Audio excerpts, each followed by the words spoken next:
Afisa mmoja wa polisi ametiwa nguvuni baada ya madai ya kumkata jamaa mmoja sehemu yake ya siri wakati jamaa huyo alikuwa amefungiwa katika kituo cha polisi cha Sondu. Inadaiwa Julius Langat alitiwa nguvuni na afisa huyo wa polisi kwa madai ya kupika pombe haramu ya chang'aa, na kizaza hicho kilianza pale afisa huyo wa polisi alipompa kichapo kwa muda wa siku 2 mfululizo huku akiendelea kumzuilia ndani ya seli kumradhi, na alipelekwa akiwa katika hali mahututi katika hospitali ya wilaya ya Songowet ambapo anasemekana alifanyiwa upasuaji katika sehemu zake za siri.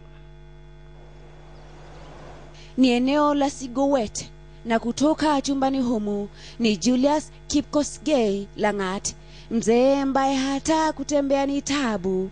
Kisa na maana ni jeraha katika sehemu yake ya siri.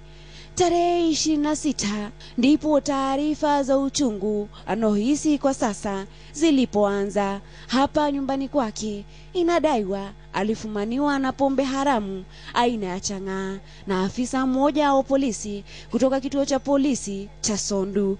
Ni mpishi wa pombe haramu inadaiwa.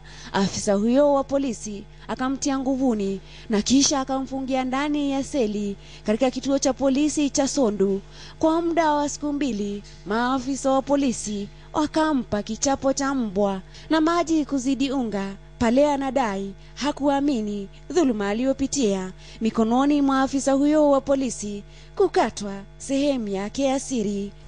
Niliumiza mahali pa siri, na nilipotoka kwa hospitali nikakuja nikawekwa tena kwa sel. Kesho yake nikarudishwa kwa hospitali tena. Nilipotibiwa kwa hospitali nikaambiwa niende nyumbani, nikuja nyumbani. Hospitalini humo akafanyiwa upasuaji ambapo sehemu yake nyeti imeshonwa mara 8.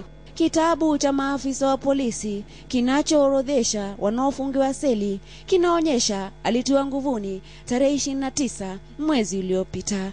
Tulipojaribu kuwasiliana na afisa mkuu msimamizi wa kituo cha Sondu, anasema hayupo tayari kusema nasi kwa sasa, lakini afisa mshukiwa ametiwa nguvuni. I'm an advocate in Kericho. Langat has actually been was in police custody on allegation that he was found to be drunkard and disorderly, and upon being brought to the station he was actually molested and his private parts were actually pulled to the extent that he had to be stitched for purposes of because of the harm that actually had suffered. Langat ni baba wa watoto 4 na kibarua kigumu kile anacho kwa sasa ni kile cha kuelezea familia yake madai hayo kwa maafisa wa polisi wamemjeruhi sehemu yake ya siri. Purity Mwambie, KTN leo.